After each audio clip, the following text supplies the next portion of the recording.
affirmative, we have Tokyo A. On the opposition, we have Tokyo C. Okay, without any further ado, I call upon motion for this round is this House as the Philippines would distance itself from the One Belt, One Road project. Without any further ado, I call upon Prime Minister Kirk.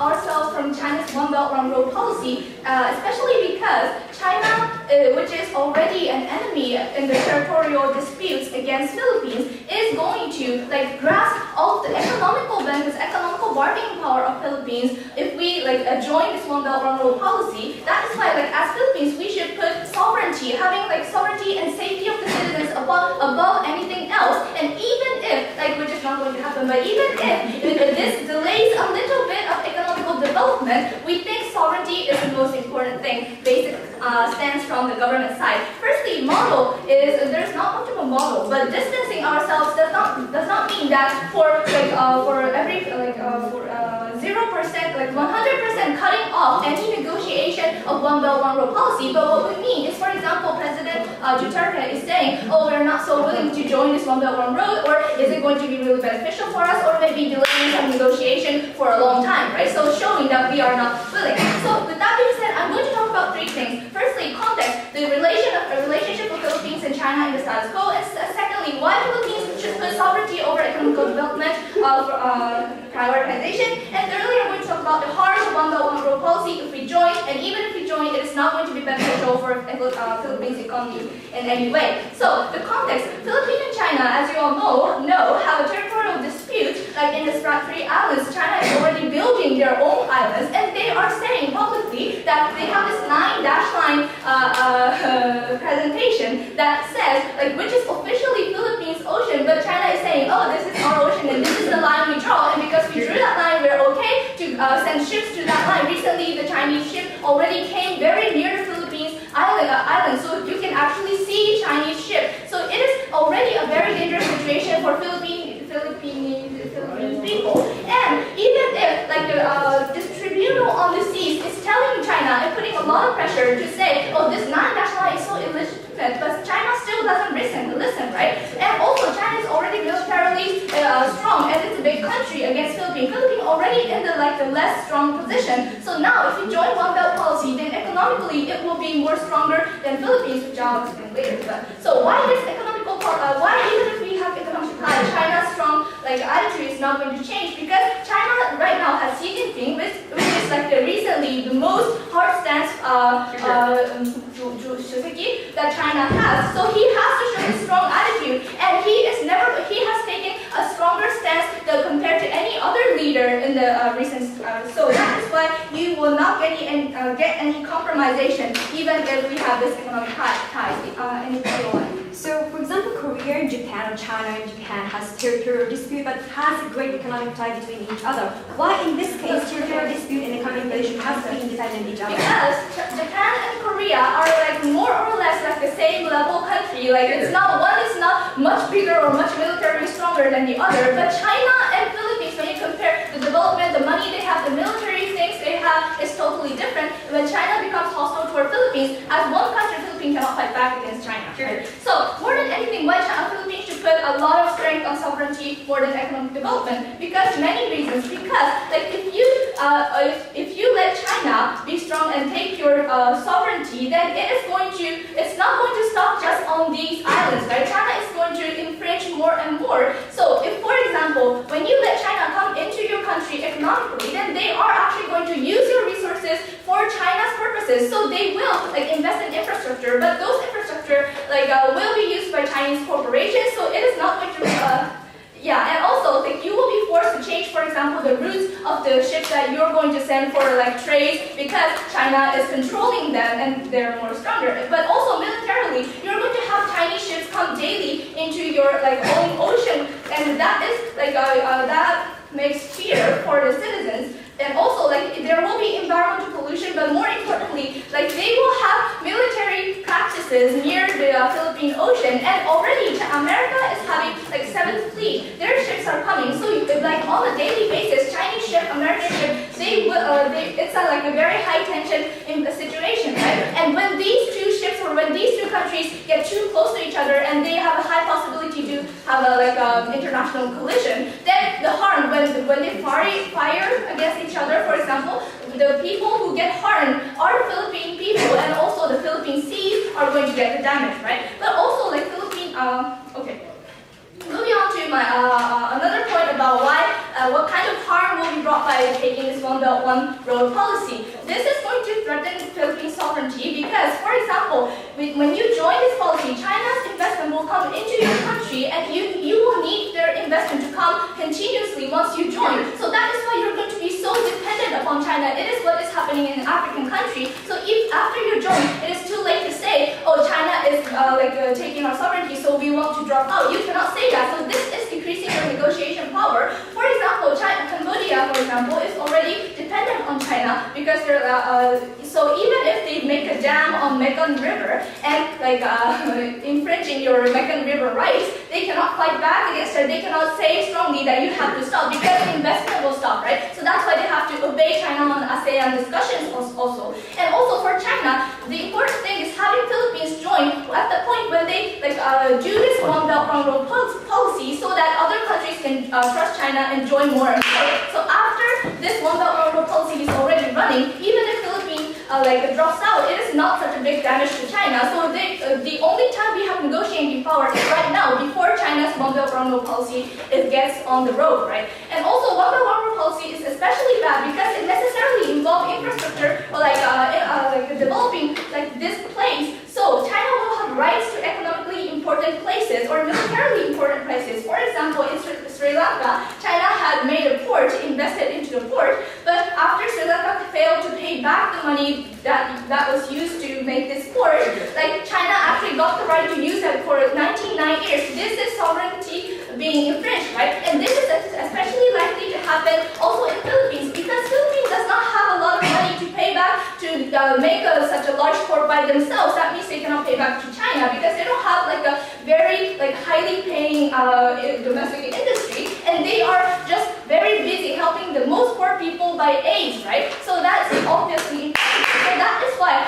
with this very hard stance Xi Jinping of China, if you get so dependent on China economically also, and you are weaker than China militarily, this will inevitably lead to China infringing in your territory, and that is the thing that we want to evade the most. So that's why I'm very proud to be part of this.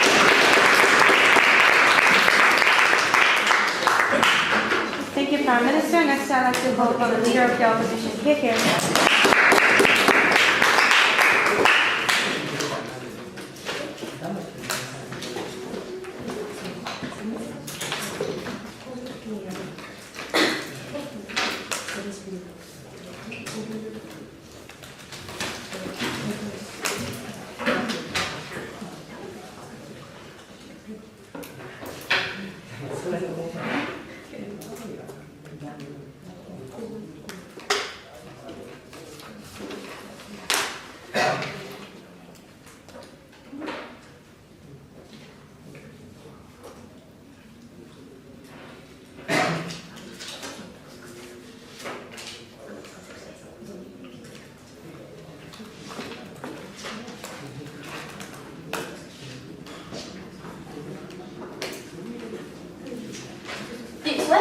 Side is easily assuming that Philippines can improve their economical situation in themselves, but probably we say, so now that China is rotating the economical growth of Asia, it is their great part. So we can understand why the Philippines itself only can tackle such kind of growth of China and can make a growth in Asia in the first place. And the second of all, we say, the Philippines doesn't have so much natural resources, they don't have so much incremental technology, then at that time, why they can be more more competitive compared with China and any other Asian country who are making a strong connection with China. And in that occasion, we believe that as the Philippines will actively seek the way to participate in the One Belt, One Road project in order to flourish our economic situation and also maintain our national security. Back to oppose. So two arguments coming from neither opposition. First of all, we say how participation in this project has a significant economic boost for Philippines and why it's so beneficial. And the second of all, we say how strong economic tie between the Philippines and also the China and contributes to the contribute to the national security for Philippines. So that all about those will be integrated into my speech. So let's move to my first argument. So the benefit.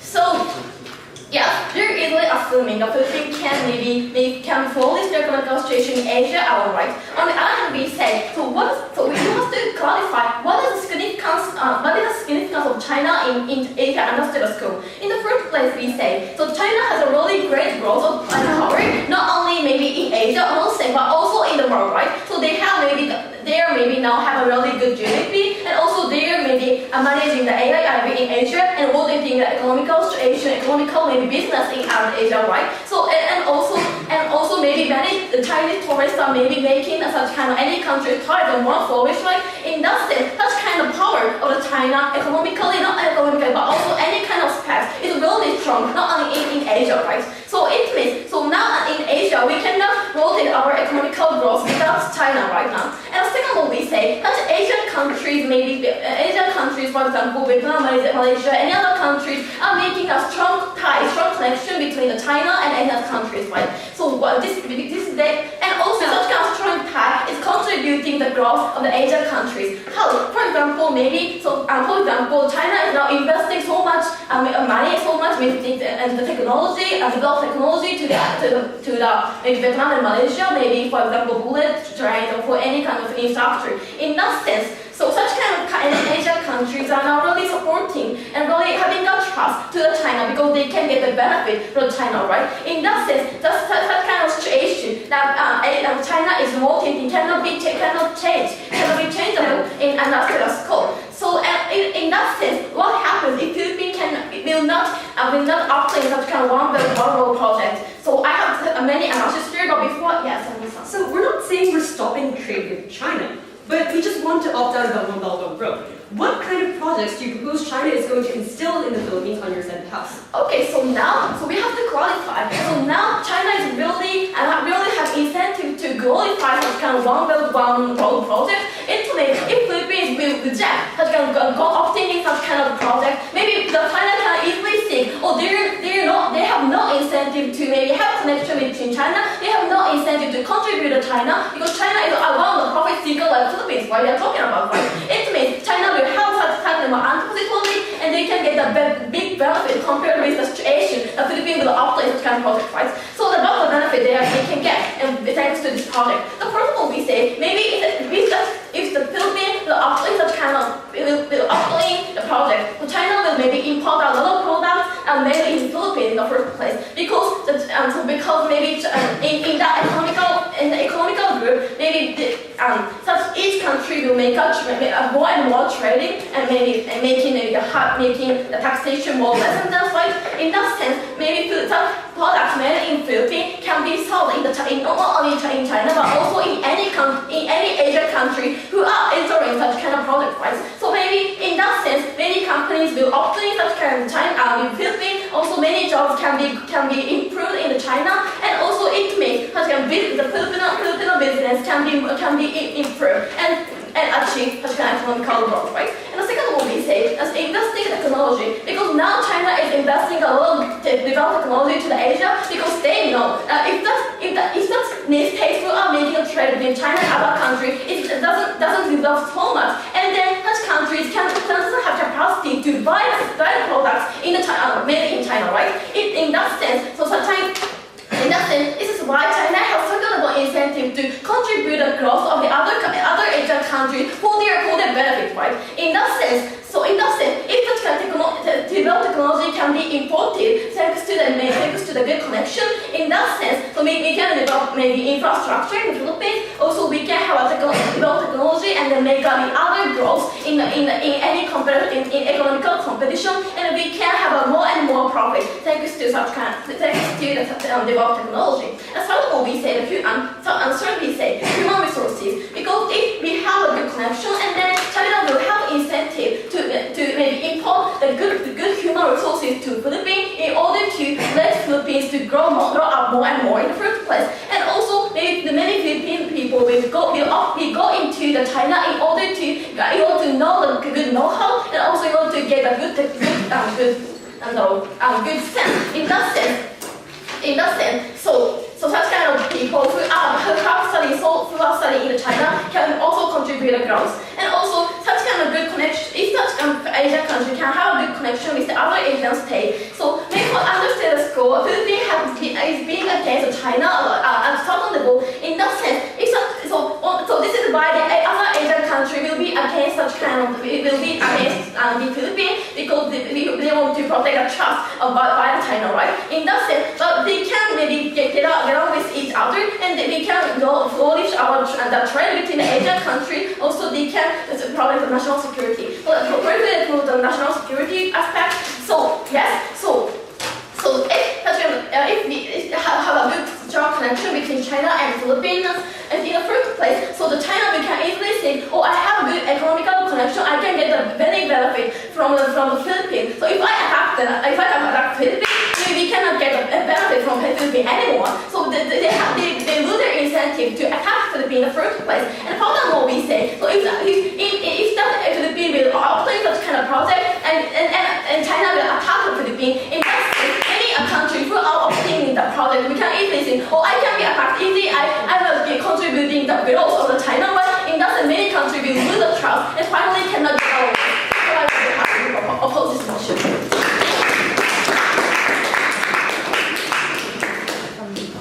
Thank you, Leader of the Opposition. Next, I'd like to call upon the Deputy Prime Minister here.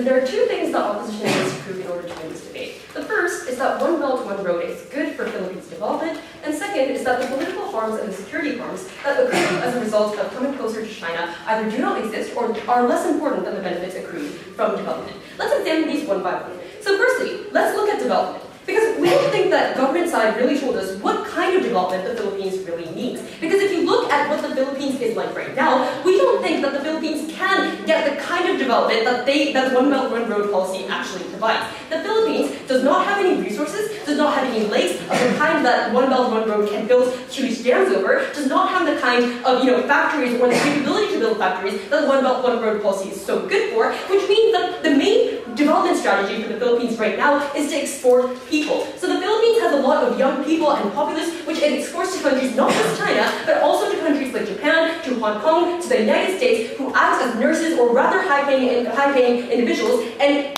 bring back their earnings to the Philippines. And the Philippines develops as a result of that. It educates people in order to produce more people to export to other countries as well. We think that this is the kind of development that the Philippines needs. So in contrast to that, what is the kind of development that One Belt, One Road provides, right? Because we think that the One Belt, One Road policy is actually a very nice ploy hidden by the Chinese government in order to export the leftover infrastructural strength that China has, as well as the leftover capital that China has, to other countries. Because right now China has too many development projects going on that it needs to go to other countries in order to use up all that money and to use those resources, right? Which means that China only provides development projects usually in terms of infrastructure. Why is this particularly bad in terms of the Philippines?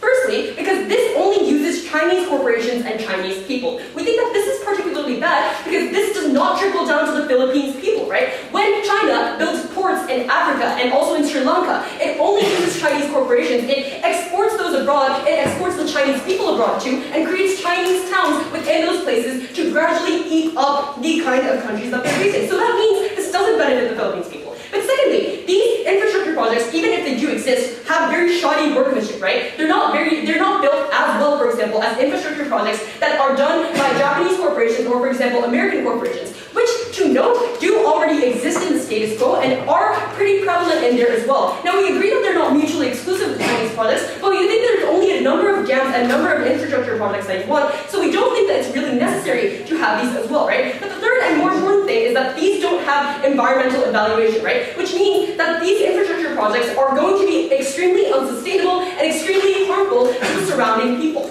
That means even if you build these dams, it's going to harm the populace around them, which means that it's not going to be good for Philippines development. And we don't think that furthermore, China is going to evaluate if this project is really necessary because China's goal is to export those resources abroad and is to export money abroad, right? So it doesn't really care if it really helps the development of the Philippines or not. So in terms of even infrastructure development, which is the most important case for their side of the house, they don't really provide the infrastructure development that the Philippines needs. But secondly, let's talk about what they want to talk about, right? In terms of trade, or maybe exporting people. We think firstly that trade will still exist with China, right? And we think their point about how if we antagonize China because China is glorifying the One Belt One Road project, then they will reject trade and suddenly cut off all relations with the Philippines is simply false. Firstly, because this does not benefit China, right? China still has trade ties with the Philippines. China wants the products that the Philippines create, which means that China does not really have the incentive to suddenly antagonize the Philippines at all. But secondly, also because the Philippines, in terms of security, does have a tie with the United States. So China,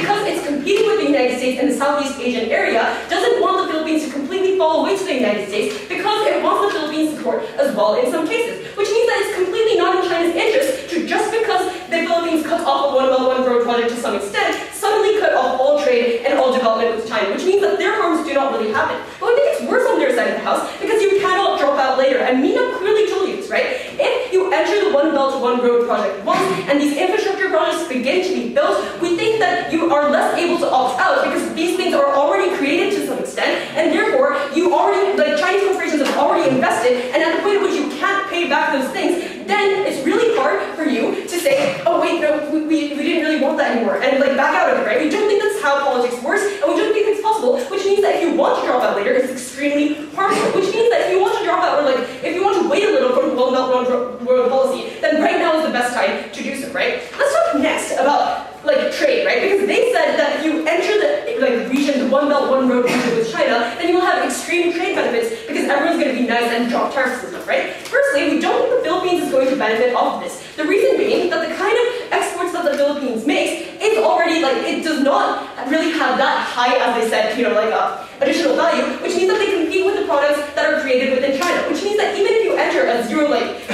trade zone with China, it doesn't really help because it's only that Chinese products, cheap Chinese products, are imported back to the Philippines more, which means that those the trade deficit of the Philippines towards China actually increases more as a result of being part of this Chinese gap, which means that the Philippines does not benefit as a result of it as much. But even if that weren't true, we think that those can be done in alternative methods, right? So if the Philippines, or rather ASEAN, can have a free trade agreement with China, as it is already negotiating in the status quo, then we think that means that at least those dropping of tariffs and exporting products and exporting people to China can work on our side of the house as well, even if you don't have the One Belt One Road policy, right? Thirdly, we don't think the One Belt One Road policy is really relevant to trade at all because it's usually talking about stuff like exporting that infrastructure and helping these countries grow as a result of that infrastructure growing, which, as I said, is not really the most important part of development for the Philippines right now. So we think that altogether, this One Belt One Road project is not good for the Philippines development, while on our side of the house, we still can have development as well, right? And the reason that we can have that development is that so on our side of the house, we still have, trade policies with the United States. The United States is still our huge security ally. We still export people to those countries, and we still have that comparative advantage in terms of people and in terms of the huge development aid that the United States gives the Philippines as a result of its treaty, right? We think on their side of the house, if the Philippines goes too closer to China, it's also likely that the United States might take away this development aid or might reduce it substantially, which is far worse than China in giving us more aid, because the United States aid is far more developed in terms of the governing and also like the anti-corruption measures that the Philippines really needs, which means that this development is better than the development that opposition wants. So secondly, let's talk about the political harms and the security harms, right? Because they didn't really engage this. The only thing they said is that, okay, so China can have economic connections because China is scared of the Philippines going away, then it'll be nice. But China is far more powerful than the Philippines, and it doesn't care if the Philippines goes away, which means that because of the power imbalance between these two countries, it's unlikely that Chinese interests will change in terms of national security, but because China will continue to infringe even more, which means that in terms of both economic and political harms, this is far worse for the Philippines. We're proud to close this motion.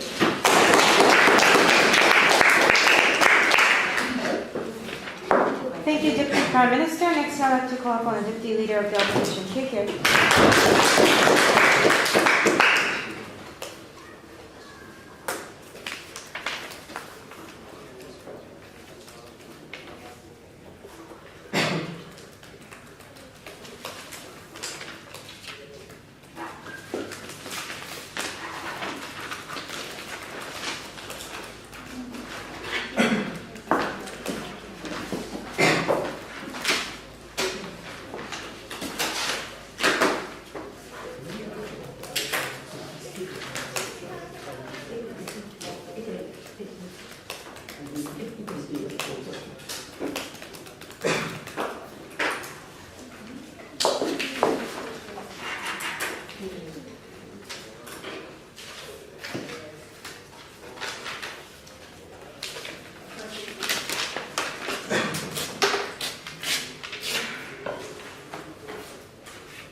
Okay, it was strange to hear from their first speaker is that to deal with the very hot territorial disputes these two countries have, we have to abandon the opportunity to engage through other party, and that is the safest way. Like, we couldn't hear under their side house how they're going to make a better relationship or better way to solve these kinds of territorial disputes. And then the next, deputy speaker shift their benefit to looking at the economic necessity of this and why this is not that necessary. They never really analyze how the power structure of the international society is changing, and how US or Japan or alternative economic relations is not that influential or impactful compared to China. I'm going to analyze that. So firstly, let's look at this necessity of this economic boost we can acquire through this economic tie between China and other Southeast Asian countries. So the first thing they said was that there are other alternative economic relationships that Philippines has, so we don't really need it. As she mentioned, it's not mutually exclusive, and the fact is that you really need these kinds of infrastructure in Philippines, because if you look at geographically, the islands and land and cities are shattered in the Philippines, and the population is so shattered. We need this dams and roads and water and electricity pipeline, all in other the whole national wide places. So we don't think that it is sufficient under their side in the first place, but also we can have much amount of these investment for infrastructure that is vital for people's lives. Two, those US or Japan or South Korea, other nations are actually declining power. And if you look at the very economic capacity and the rates of growth that China has and other countries have, you can see it. But more importantly, China's technology is not that bad as they characterize. This is my personal experience, but when I went to Shanghai last month ago and saw this linear motor car running, it was splendid. We couldn't see why that China's fastest and rapid growth cannot catch up with these technology benefit that they want have with US or Japan. But really, comparatively, it is worse, because geographically, if you look at the distance between China and the Philippines, you can have much less transport costs and import and export costs with these economic relationship, and we can have much smoother and efficient investment in China, and the amount of investment is much bigger. Four, you are going to lose the relationship with other Southeastern Asian countries, because this One Belt One Road project is not only the relationship between China and Philippines, but including many other countries in Southeastern Asia countries. And when you look at the very rapid growth these other Southeastern Asian countries is achieving right now, if you're going to lose the opportunity to like engage in those countries, you're going to lose a massive like imports or like export benefit that you can acquire on the outside house. This is especially important because as they characterize, China is going to have a massive influence on those like trading and economic issues of those countries, which means that the Philippines will be much difficult to engage within those countries and have this like beneficial economic trading with these countries. The second thing to look at is that the really benefits of Philippines, because they just said like it's not that beneficial. Like one, infrastructure is so vital, and it is actually trickling down to the people's life. And yes, as I just illustrated, like building a road or having this like one factory can deliver a massive job for people's life. You couldn't see why that is not trickling down. But two, like simply. Exporting human resources is very good because you give opportunity to those individuals to have their own like jobs or to have their own skill or technology like acquired for their own experience. We don't think that like those individuals are something like the benefits for these individuals are something subtle, because if you think about this huge economic benefit, giving opportunity to those individuals is something like the very basis of the premise of that benefit. But the next thing they want to say was that there is an empowering balance between like Philippines and China, so that the Philippines cannot have any like initiative or like diplomatic power. One, like if you look at like Philippines especially, like there is a huge like economic market with the human resources and natural resources. We think that China will be like willing to like use those kinds of things, and the fact that you are in the One Belt One Road project doesn't mean that the Philippines are going to give up all their like domestic policy or their like domestic like policy control to China, which means that China also have to listen to the Philippines' demand to like have these kind of like utilize these kind of human resources or these natural resources. And the rest of that I'm going to deal in my next like point. So second thing to look at is that looking at this like sovereignty or national security issues. The first thing they want to assume was that like huge economic influence is an invasion of sovereignty. Yes, we will have more investment, more like imports and exports. That doesn't mean you're going to be in your sovereignty. No, thank you. You're not going to give away your whole domestic policies, and that is controlled by CCP. But two, the comparison is that like you have much bigger economic benefit, which we think is more vital for these people who are actually really many people are still suffering in a lower economic status. Because if they can't prove to us like how they can improve the life of those Filipino people, like especially in economic sense, like that is like already like cutting their case, because that's the very premise why sovereignty is important, because the benefits of the individual within the territory is something important. But the second thing, the national security risk. One, the Prime Minister told us like US and China might have collision. Like, are you sure? Like China and US will have a huge economic loss once you have these kinds of collision and have a huge impact to the like global economy. They will have a huge loss. They will have the massive incentive to avoid these kind of things. This is exactly how like military deterrence work. But the last thing to see is that the stronger economic tie you have less security tension between those two countries. One Belt, One Road project is you have a joint cooperation with the military industry as well. Like China is including these kinds of things also in economic trade. You have these kinds of relations in military industry, meaning that China will have less incentive to attack the other side. But two, like the economic integration and reliance of both sides, meaning that once you attack or to like engage in the military sense to the other side, you're also going to have all the economic loss for yourself. That's why you lessen the incentive. But the process of negotiation is something important. It's dealing with China with the productive discussion means that you have much more place and time to like invest in with talking to the China, having all the discussion this dispute. We think this is much more productive and having potential to expand the Filipinos' sovereignty or like voice, whatever. Thank you very much.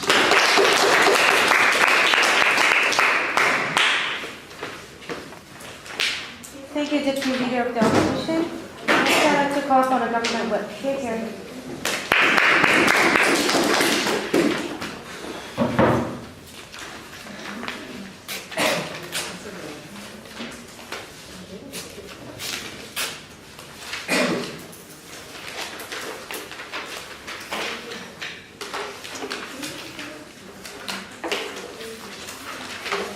gentlemen, the assumption coming from today's opposition side is that the efficiency or the speed of development is paramount criteria of assessing the interest of Philippines. But we say that's not the case because somehow there are so many alternative ways of development, even though the extent of the efficiency might be somehow different, or there are also there are multiple issues that we have to consider. And the stance coming from our side of the house is that for the sake of national security issues or seeking an advantage in territorial dispute or the sustainability of the development, we are more than happy to sacrifice additional efficiency of the development. And that's a comparison that both sides in today's debate have to make in this debate. Based on that comparison, maybe 2 or 3 issues to look at in my speech. First of all, I'd like to examine what's the paramount priority of Philippines in the first place, and I'd like to go discuss points from 2 perspectives. First of all, efficiency of development versus sustainability of development, and second of all, development versus security issues or territorial issues. Second of all, I'd like to examine to what extent efficiency of development will be undermined under our approach. And third of all, if I have the time, I'd like to give you some further additional rebuttals about national security issues or broader implication in international relationship. So first crash point, what's the paramount priority of Philippines in the first place? So the first criteria about the efficiency of development versus sustainability of development.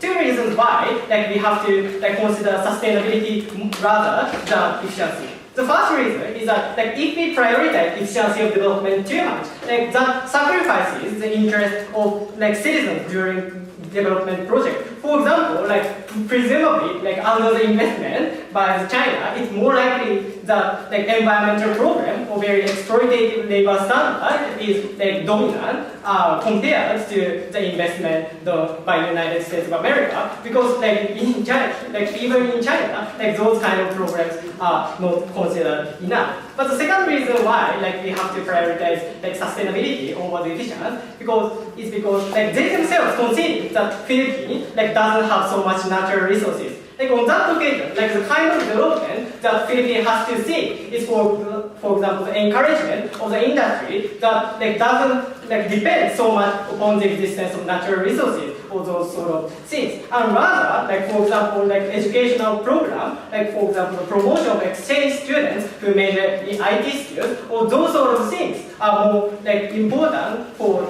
especially in the countries which do not have sufficient natural resources. That kind of know-how is something US is more advantageous compared to China. And that's the first criteria of evaluating the interest of China. Second comparison, development versus security or sovereignty. What we have told you from our side of the house is that too much dependence on China make it difficult for Philippines to fight back against China in the future political negotiation, such as security issues or territorial disputes. And why this is more important than the efficiency of development that they want to see on the side of the house. The criteria here is magnitude of harm and benefit or the seriousness of worst case scenario. Ladies and gentlemen, the benefit of efficient development under their side of the house is somehow marginal because, as we have told you, under the investment by China, the people who are employed by those corporations are mainly Chinese people and not the people in Philippines. So, when we look at the presidents in Africa, for example. So the only benefit that can be assured on their side of the house is very ambiguous trickle-down effect or something like that. But I don't know to what extent that kind of process is going to happen under their side of the house. Furthermore, we don't think the development promoted by China is not necessarily beneficial for all the people living in Philippines, because presumably China only wants to take for example the course that is very advantageous for the trade between China and Philippines. So there's no guarantee that China promotes the investment in the infrastructure that is advantageous to all the citizens living in Philippines. So the kind of benefits that can be assured on their side of the house is quite marginal. Compared to that, under their side of the house, if Philippines is put into disadvantageous position in territorial dispute, for example, like citizens have to like see like Chinese battleship in area that is closer to sea, and probably that's very scary for vast majority of citizens. And this is especially true like if like the tension between US and China gets strong for the international reasons. Like for that kind of comparison, like we see like the paramount priority of China should be like security or those sort of issues rather than the additional development. Moving on to the second point, like to what extent the efficiency of development will be undermined under our approach. First of all, clarification. Okay, yes. Okay, so in your problem, Philippines also pursue the growth in order to achieve sustainability, in order to tackle down the China and any other countries. So what uniqueness have that you are talking about? Like that's like very complicated, but it's a matter of extent. Like it's more likely to be serious under their side of the house, and that's the exclusivity that we have to analyze in this page. So about the development issues, clarification. Like ladies and gentlemen, like we do not say that like Philippines should stop all the trade with China or those kind of things. But they have to prove to us is why like too much dependence on China in terms of development is like quite necessary. That's the balance that they have to prove on their side of the house. But second of all, we have told you that there are so many other like counterparts for Philippines, like for example US. And we believe on this side of the house that the United States of America has sufficient incentive to like invest in Philippines because like US has military bases in Philippines, and Philippines is very important foothold in terms of international security. And that's why like we think like those kinds of counterparts can like invest in Philippines. And the response coming from the leader of the opposition is that that's not mutually exclusive. But Arinold clearly told you it is mutually exclusive because if United States of America get afraid of Philippines getting closer to China, like in order to prevent that, like US might decrease the support for Philippines. So like so the support from the United States of America will be undermined on the other side of the house. And for these reasons, we make this support.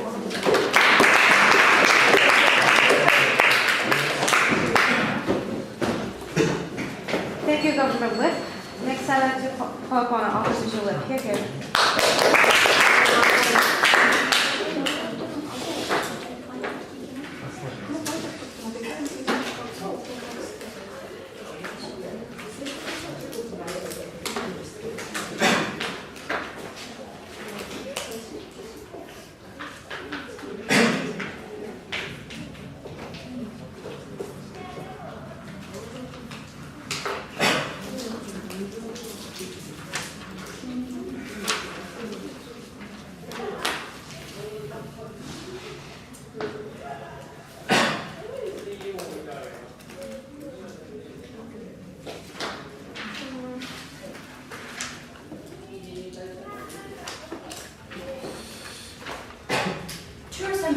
From their side of the house. The first assumption was that this participation is one Belt, one Road damages the negotiation of the territory dispute, and the second assumption was that this one Belt, one Road won't really contribute to the economy of the Philippines because it benefits only the Chinese corporation and the people. The problems with this assumption was these assumptions were only backed up by lone example of the Sri Lanka and dumps of the worst case scenario possible in the other nations and didn't really engage with our logic, how China has incentive to invest into them, not only about building the factory but also the technology or the education, just like they do in the other nations. Because if you talk about like how large the land is, pretty much it's same about other island nations in Southeast Asia, but pretty much China is succeeding to invest upon their education and the technology, or even the factory bases in the other nations. So I'm going to deconstruct these two assumptions. So firstly about territorial dispute. So what they didn't prove was that while participation has a marginal difference as regards to the two countries' negotiation with the territorial dispute. Because the problem with this argument is that we didn't hear any conclusion with it. In the best case scenario on their side of the house, Philippines listened to everything that China says, and China says about the territorial negotiation, but what is the marginal harm with the participation of the within the One Belt, One Road? Because they gave us the two arguments like power imbalance and dependence. But power imbalance is already great under right now, and didn't prove it why it will be greater when we participate in One Belt, One Road, right? Because especially about the military cases,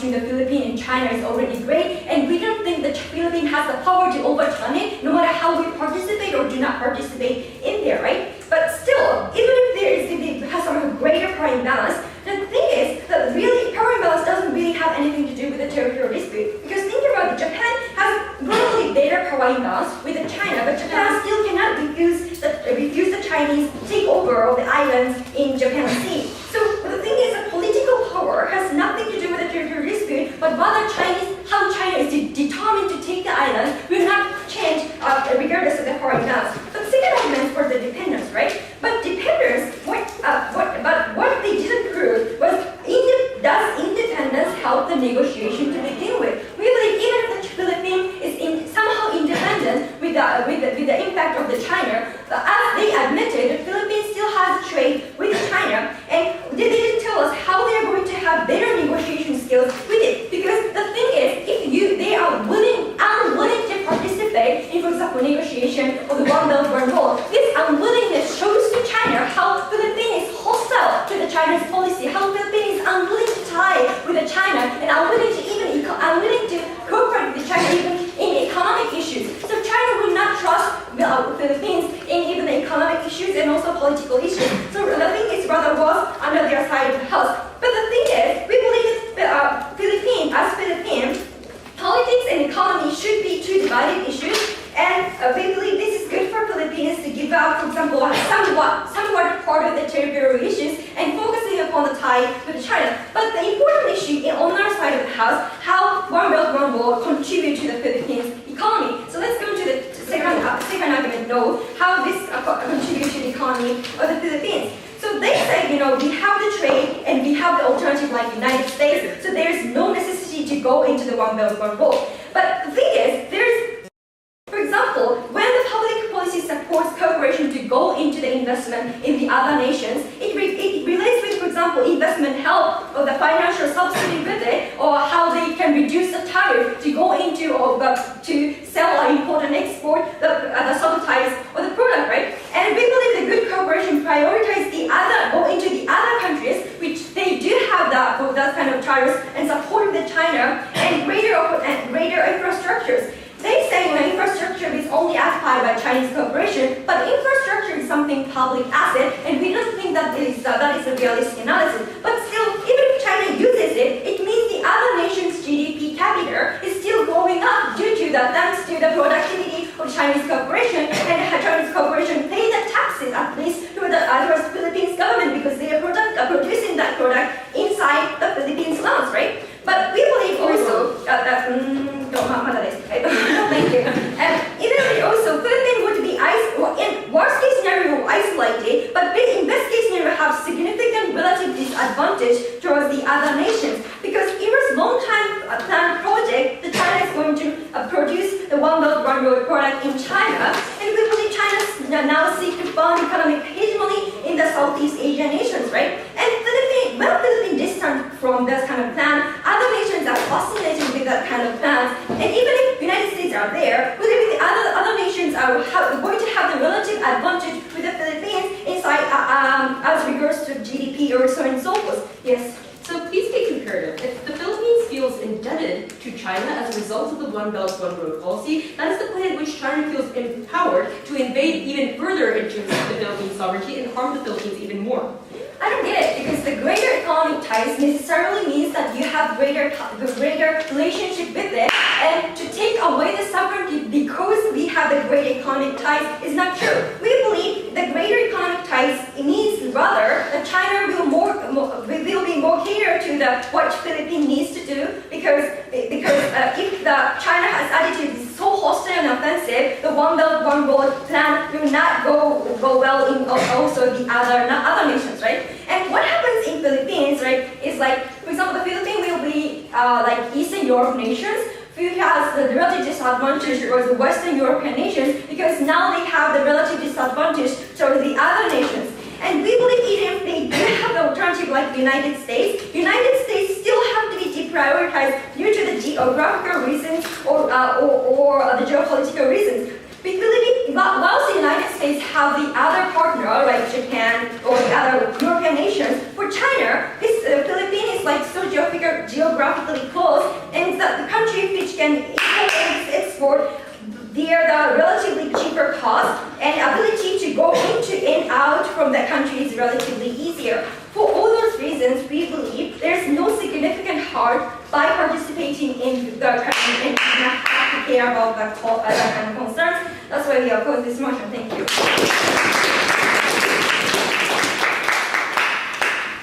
Thank you, Opposition Whip. Now I'd like to call upon a request speaker from the side opposition. Here.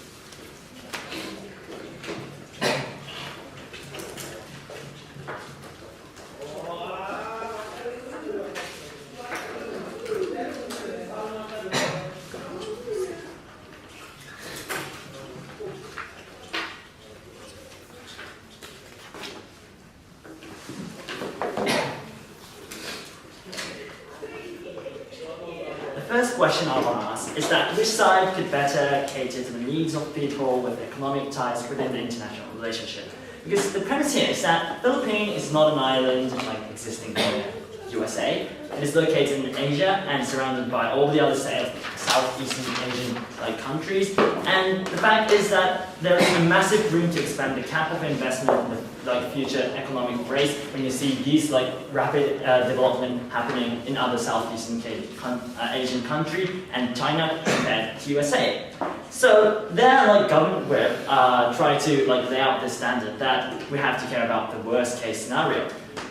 I don't know why, because we think that you are at the point of being reluctant, you're excluding all the benefits for the people, just merely for the fear of the worst case scenario, which was not really clarified if that's really going to happen. But because the amount of imports, exports, or infrastructure, or factories or investment that hold some of it is going to drastically decrease. Not only China, but it is also about the relationship with Southeastern Asia, which has massive potential to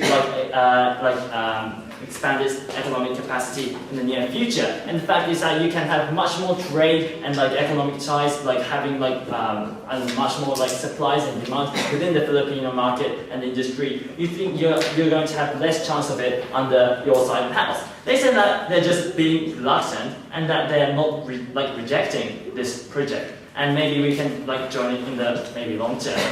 We couldn't see their standard, that is to say the draw they want to draw.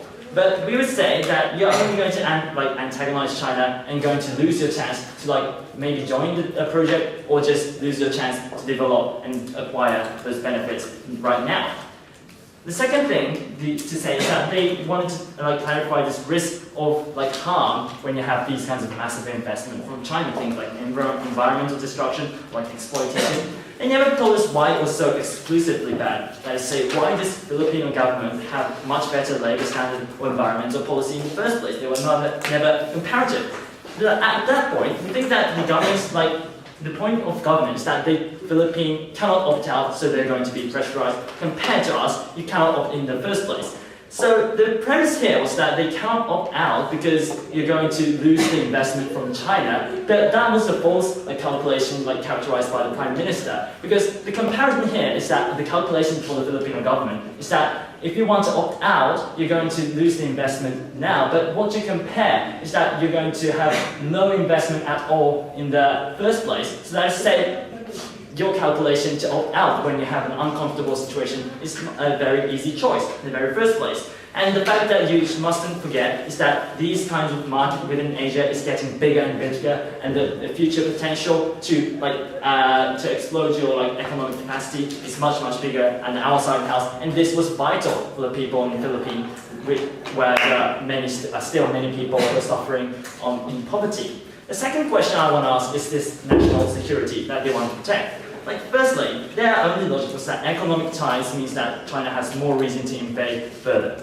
Like, why? Like, it's a completely different issue. You're having economic relationship and like military disputes or territorial disputes in the first place when we look at the many contexts in worldwide. But two, they never really engaged the deputy's analysis on how you're going to have this joint cooperation in military industry or economic reliance means that you're going to lessen your incentive to have excessive engagement in the military sphere. But second thing, they never proved that how they're going to change this situation under their paradigm. Because there are already existing hot disputes between China and Philippines, and China is not likely to change their stance for a while. That is to say, being reluctant just only antagonized China, you couldn't see why China would lessen this military dispute under their side of the house, and people are going to be lessen their fear. Rather, we told you have an active negotiation and better relationship due to this economic reliance. We think it's much more productive on our side.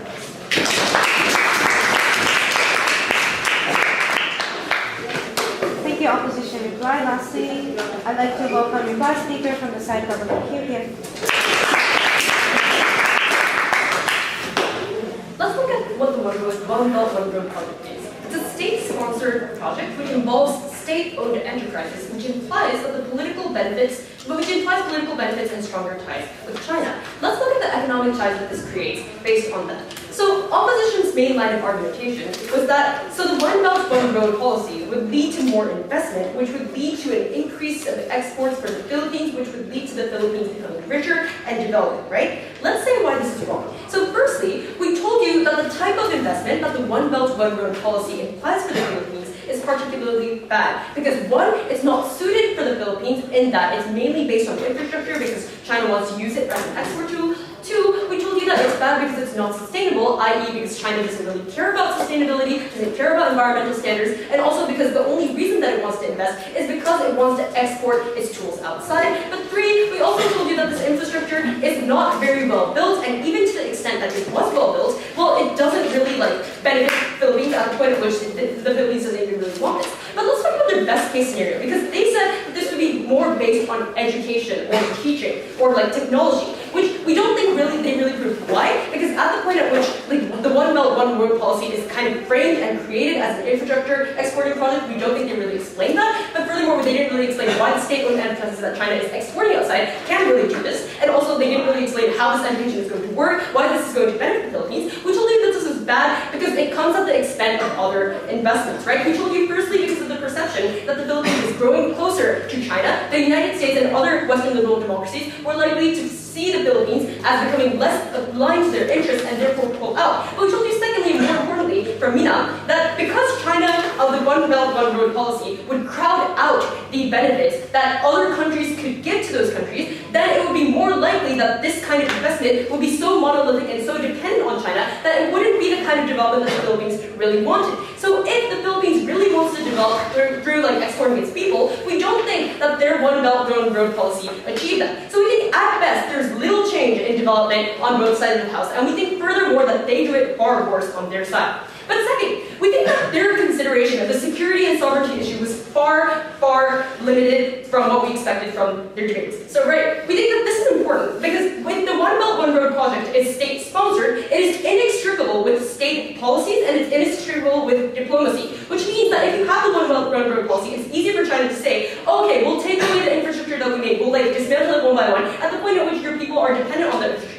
It's easy for China to say, okay, we'll make your country default by demanding repayment on the loans that we just made, as it is about to do in Sri Lanka, where it has a 99-year extraction and loan of a port, right? So we think that this means that the Philippines is held hostage by China. The Philippines is required to listen to China, and this is what is particularly bad, right? Because in terms of territory, if China and the Philippines already have a dispute, as they already conceded, then China feels more empowered because of this perception to build more islands and to encroach up to the 9-dash line, which it has not done up till now. And they will still do it because, as Mina characterized, Xi Jinping is feeling very powerful and strong and stuff and wants to exert his strength outside. But furthermore, because it feels it deserves up to the 9-dash line, and it will feel more empowered to exert this and force this upon the Philippines if it does. But secondly, the other kinds of things that China feels empowered to do are also very bad, right? We told you firstly about more military exercises perhaps on China's side of the border because China feels that the Philippines can't really say much back to it because of its dependence on China. Maybe this might lead to clashes with the United States inadvertently, but it can't happen, that will affect the Philippines and its people, which is really bad, right? Because in terms of security, we need to protect our people. But secondly, also, there might be more involvement in politics, right? We think that this means China might force favorable tariffs on China. It might mean that China might want to have these projects in certain places which are favorable to China, which means that China might want to determine how these infrastructure projects are created and how these towns are developed. So which means that development can be held hostage by China under their side of the house. We think that the Philippines needs sovereignty in how it develops and how it orients itself as a country. That's why we're proud to vote this motion.